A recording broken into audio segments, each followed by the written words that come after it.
Dominion Voting Systems trotting out a D.C. public relations firm to run cover for its problematic conduct during this year's election. In defending Dominion, spokesman Michael Steele says Dominion is funded by American capitalists. He calls it an American company.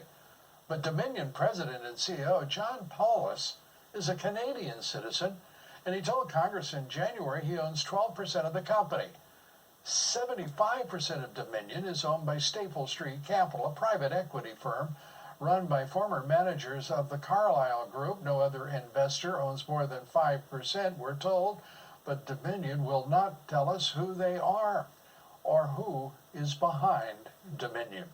Joining us tonight by phone is Sidney Powell, defense attorney for General Michael Flynn, former federal prosecutor herself, and a great American.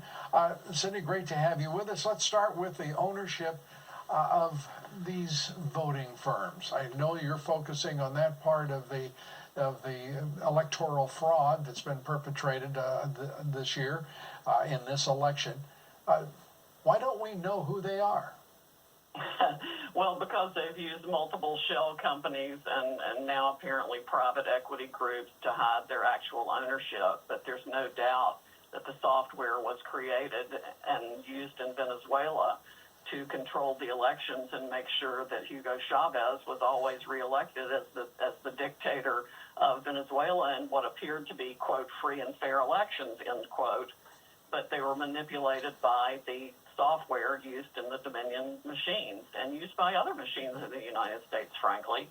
And we are just continuing to be inundated by evidence of all the frauds here and every manner and means of fraud you could possibly think of. I think many Americans have given no thought to electoral fraud that would be perpetrated through electronic voting.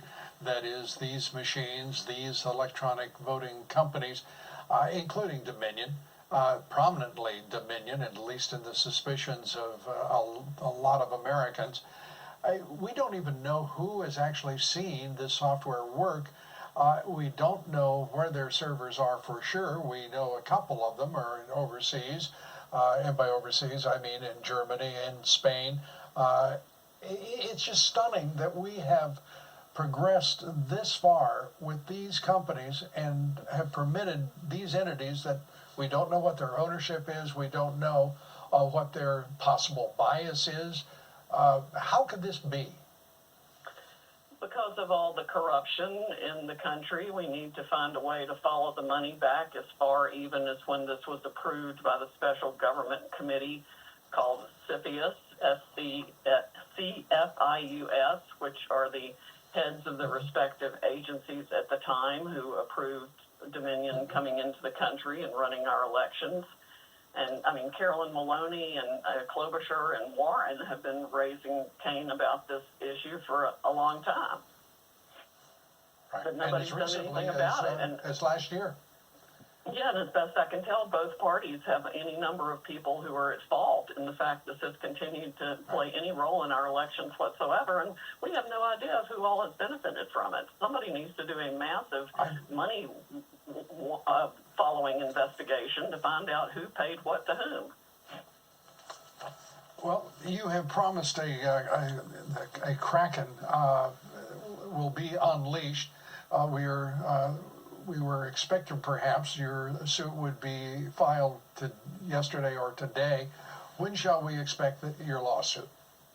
Well, I think no later than tomorrow. It's just going to be, it's a massive document, and it's going to have a lot of exhibits. And who will be the defendant or defendants? The defendants are going to be folks in Georgia who are responsible for supposedly making sure the elections in Georgia are done properly. And there are just countless incidents of voter fraud and election fraud writ large in Georgia. In Georgia, are you planning any other suits beyond Georgia?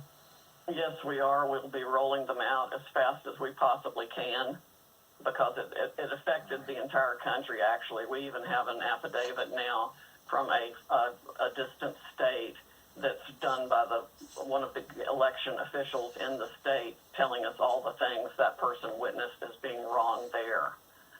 So it was nationwide. Well, the number of affidavits is voluminous now.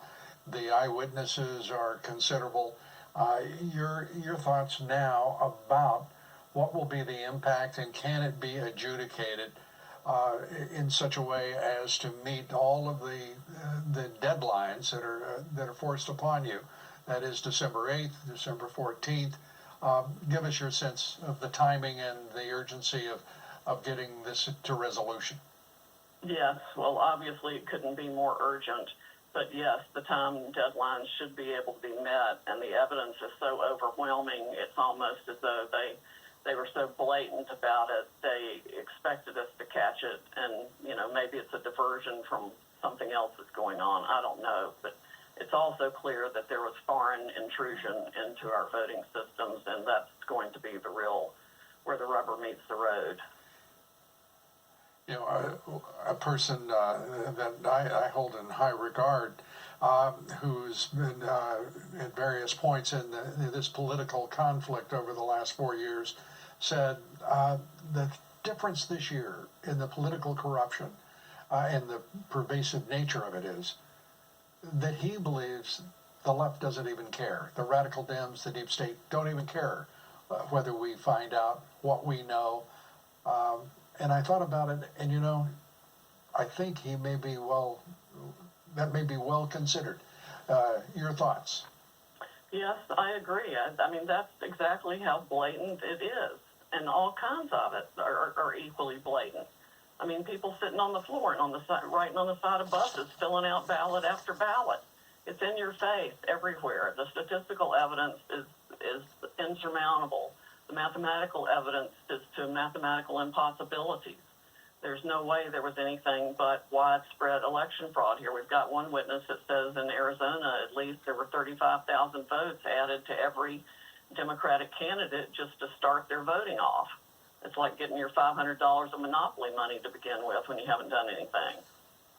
And it was only for Democrats. Do you think that we're going to see the Trump presidency saved? Yes, I definitely do. There's no issue in my mind but that he was elected in an absolute landslide nationwide. Sidney Powell, thanks for being with us. We appreciate it.